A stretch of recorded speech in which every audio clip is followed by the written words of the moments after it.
Bab 2. Kebenaran tentang mindfulness, bukan seperti yang Anda kira.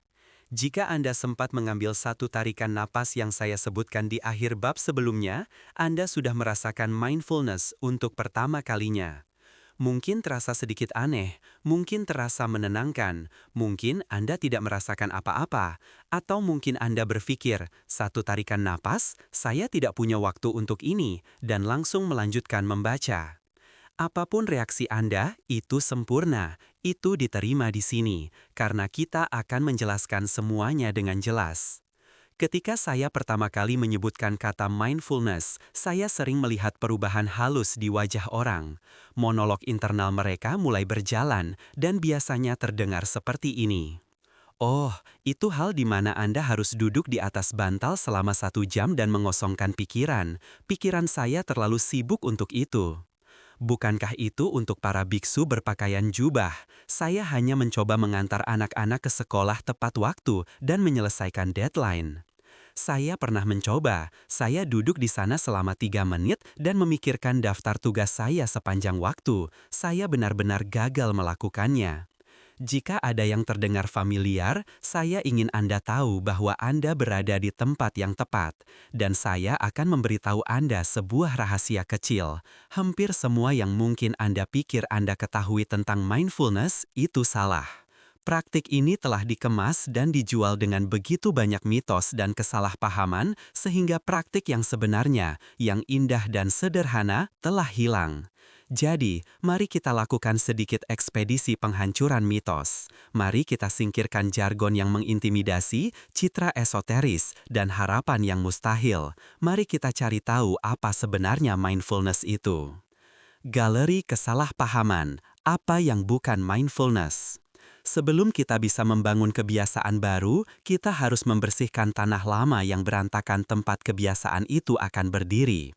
Anggap mitos-mitos ini sebagai batu besar yang menghalangi jalan Anda. Kita tidak akan mencoba memanjatnya, kita hanya akan menggesernya dengan lembut. Mitos 1. Anda harus mengosongkan pikiran dan berhenti berpikir. Ini, tanpa keraguan, adalah mitos terbesar dan paling membuat frustrasi dari semuanya. Ide untuk memaksa pikiran Anda, mesin pemecah masalah yang brilian dan kacau itu, untuk sekadar menjadi kosong bukan hanya mustahil, tetapi juga kebalikan dari mindfulness. Tugas otak Anda adalah berpikir. Otak menghasilkan pikiran seperti jantung Anda berdetak atau paru-paru Anda bernafas. Menyuruh otak Anda berhenti berpikir seperti menyuruh jantung Anda berhenti berdetak. Itu tidak akan terjadi, dan mencoba memaksanya hanya akan menciptakan lebih banyak stres dan frustrasi. Bayangkan pikiran Anda adalah langit, pikiran adalah awan. Beberapa hari langit cerah dengan hanya beberapa awan tipis yang melayang. Di hari lain, langit mendung atau bahkan berbadai dengan awan gelap dan berat bergulir satu demi satu. Mindfulness bukan tentang mencoba menyingkirkan awan. Ini tentang menjadi langit itu sendiri, ruang yang luas, terbuka dan sadar yang menampung semua awan tanpa didefinisikan oleh mereka. Anda belajar memperhatikan awan, melihat mereka melayang, dan melihat mereka apa adanya. Pola cuaca sementara di pikiran Anda. Anda tidak perlu mengejar mereka, melawan mereka, atau membuat mereka menghilang. Anda hanya memperhatikan. Jadi, mari kita perjelas. Pikiran Anda akan sibuk. Anda akan memikirkan daftar belanjaan, percakapan yang Anda lakukan kemarin, atau apa yang perlu Anda lakukan besok. Dan itu 100% tidak apa-apa. Faktanya, itu bagian dari praktik. Mitos 2. Mindfulness adalah agama atau memerlukan keyakinan spiritual. Meskipun praktik mindfulness ditemukan dalam banyak tradisi kontemplatif, termasuk Buddhisme, praktik itu sendiri pada dasarnya adalah manusiawi. Ini tentang memperhatikan hidup Anda saat itu terjadi. Anda tidak perlu percaya pada apapun, mengadopsi dogma baru, atau mulai melafalkan dalam bahasa yang tidak Anda mengerti, kecuali Anda mau tentu saja. Pikirkan seperti ini, yoga berakar dari tradisi spiritual kuno, tetapi Anda bisa pergi ke kelas di gym lokal Anda dan meregangkan hamstring Anda hanya untuk manfaat kesehatan fisik dan mental, tanpa pernah mendalami sisi spiritualnya. Mindfulness, seperti yang akan kita praktikkan dalam buku ini, adalah alat sekuler berbasis bukti untuk melatih pikiran Anda. Ini adalah bentuk kebugaran mental. Dr. John Kabat-Zinn, seorang ilmuwan dan salah satu pelopor membawa mindfulness ke dalam pengobatan barat arus utama, mendefinisikannya sebagai cara memperhatikan dengan cara tertentu, dengan sengaja, di momen sekarang dan tanpa menghakimi. Itu saja, perhatian, saat ini, tanpa menghakimi, tidak ada sistem kepercayaan yang diperlukan, hanya kemauan untuk berkenalan tentang pengalaman Anda sendiri. Mitos 3. Ini membutuhkan waktu lama, dan saya tidak punya waktu untuk itu. Ini yang besar bagi kita, bukan? Alasan Anda mengambil buku ini, gambaran meditator yang tenang duduk dalam posisi lotus selama berjam-jam, itu mengintimidasi, tapi siapa yang punya waktu untuk itu?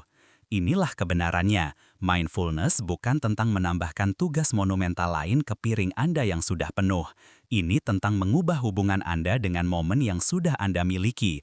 Anda tidak memerlukan 1 jam, Anda bahkan tidak memerlukan 20 menit. Seperti yang akan kita lihat, Anda bisa mulai dengan 1 menit, 2 menit, 5 menit. Lebih penting lagi, mindfulness dapat diintegrasikan ke dalam hidup Anda apa adanya. Anda dapat mempraktikannya saat membuat kopi pagi, menunggu file diunduh, atau berjalan dari mobil ke kantor. Ini bukan tentang menemukan lebih banyak waktu. Ini tentang menghuni waktu yang Anda miliki dengan lebih banyak kesadaran dan lebih sedikit stres. Mitos 4. Saya tidak pandai dalam hal ini. Pikiran saya terlalu kacau. Selamat datang di klub. Setiap orang yang pernah mencoba mempraktikkan mindfulness telah merasakan hal ini.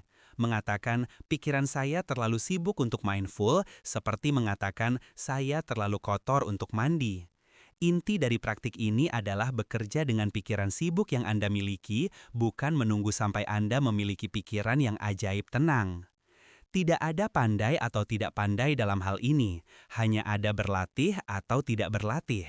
Setiap kali Anda menyadari pikiran Anda telah melayang ke lamunan tentang liburan atau kekhawatiran tentang presentasi, dan Anda dengan lembut membimbingnya kembali ke napas Anda, itulah praktiknya. Momen menyadari dan kembali itu adalah setara mental dengan angkat beban bisep. Anda secara harfiah memperkuat otot perhatian dan kesadaran Anda. Tujuannya bukan untuk tidak pernah membuat pikiran Anda mengembara. Tujuannya adalah menjadi lebih baik dalam menyadari ketika ia mengembara dan dengan baik membawanya kembali. Jadi, apa sebenarnya mindfulness itu? Sekarang kita telah membersihkan puing-puingnya, mari kita bangun fondasi yang sederhana dan kokoh. Pada intinya, mindfulness adalah tindakan sederhana memperhatikan apa yang terjadi di momen sekarang tanpa menghakiminya. Mari kita uraikan itu, karena 2 kata terakhir itu adalah saus rahasianya. 1. Memperhatikan momen sekarang. Pikiran kita adalah pelancong waktu ahli. Kita menghabiskan sebagian besar hari kita untuk memutar ulang masa lalu, hal canggung yang Anda katakan dalam rapat, penyesalan dari bertahun-tahun yang lalu, atau melatih masa depan, daftar tugas yang tak ada habisnya, kekhawatiran tentang apa yang mungkin terjadi. Momen sekarang adalah satu-satunya tempat kita benar-benar hidup, namun kita jarang berada di sana untuk mengalaminya. Mindfulness adalah praktik dengan lembut mengawal kesadaran Anda kembali ke sini dan sekarang. Apa yang Anda rasakan di tubuh Anda? Apa yang Anda dengar? Apa sensasi udara di kulit Anda? 2. Tanpa menghakiminya, ini adalah pengubah permainan. Saat kita memperhatikan, kita cenderung segera memberi label pengalaman kita sebagai baik, buruk, benar, salah, menjengkelkan, atau menyenangkan. Sakit di punggung Anda, buruk. Suara anak-anak Anda tertawa, baik. Merasa cemas, salah. Kehangatan secangkir teh di tangan Anda, menyenangkan. Penghakiman konstan ini menambahkan lapisan reaksi emosional dan stres pada segalanya. Mindfulness mengundang kita untuk mundur dan hanya melihat. Alih-alih, lalu lintas ini mengerikan dan membuat saya terlambat dan marah. Pendekatan mindful mungkin, saya perhatikan mobil di depan saya berwarna merah. Saya bisa merasakan tangan saya mencengkram kemudi dengan erat. Saya merasakan sensasi panas di dada dan ketegangan di rahang. Saya mendengar radio. Apakah Anda melihat perbedaannya? Anda tidak mencoba berpura-pura lalu lintas tidak terjadi atau bahwa Anda menyukainya. Anda hanya memperhatikan data mentah dari pengalaman, sensasi fisik, suara, pikiran, tanpa menambahkan lapisan ekstra dari cerita yang penuh stres. Pergeseran kecil ini menciptakan ruang, dan di ruang itu Anda menemukan ketenangan dan kekuatan untuk memilih respon Anda, alih-alih menjadi korban dari reaksi Anda. Otak Anda pada mindfulness, sains ketenangan. Semua ini mungkin terdengar sedikit lembut dan kabur, tetapi apa yang terjadi di otak Anda ketika Anda mempraktekkan mindfulness itu konkret, terukur, dan sejujurnya menakjubkan. Anda secara harfiah mengkabel ulang otak Anda menjadi lebih baik. Mari kita lihat ke dalam mesinnya sebentar. Otak Anda memiliki sistem alarm bawaan yang disebut amigdala. Anggap itu sebagai detektor asap otak Anda. Tugasnya adalah memindai bahaya dan ketika merasakan ancaman, mencirikan respons lawan, lari, atau membeku. Ini membanjiri tubuh Anda dengan hormon stres seperti kortisol dan adrenalin untuk mempersiapkan Anda menghadapi harimau bertaring pedang. Ini sangat berguna bagi nenek moyang kita. Bagi kita dalam kehidupan modern kita, masalahnya adalah detektor asap sedikit terlalu aktif. Ia tidak bisa membedakan antara harimau nyata dan email marah dari bos Anda, kotak masuk yang meluap, atau terjebak di lalu lintas. Ia hanya merasakan ancaman dan menarik alarm berulang-ulang. Ini membuat kita dalam keadaan stres kronis tingkat rendah yang melelahkan dan merusak kesehatan kita. Sekarang, masuklah mindfulness. Ketika Anda mempraktikkan mindfulness, Anda memperkuat bagian lain dari otak Anda, korteks prefrontal. Ini adalah bagian otak yang canggih dan rasional, tepat di belakang dahi Anda. Anggap itu sebagai CEO bijak otak Anda. Ini bertanggung jawab untuk regulasi emosional, pemecahan masalah, dan kontrol impuls. Studi menggunakan pemindaian fMRI telah menunjukkan bahwa dengan praktik mindfulness yang konsisten, amigdala mulai menyusut dalam volume, sementara korteks prefrontal menebal. Dengan kata sederhana, Anda menurunkan volume bel alarm otak Anda yang hiperreaktif dan memperkuat bagian otak Anda yang dapat melihat situasi dengan tenang dan berkata, "Oke, itu hanya email. Kita akan sebenarnya tidak dikejar harimau. Mari kita ambil napas dan tangani ini."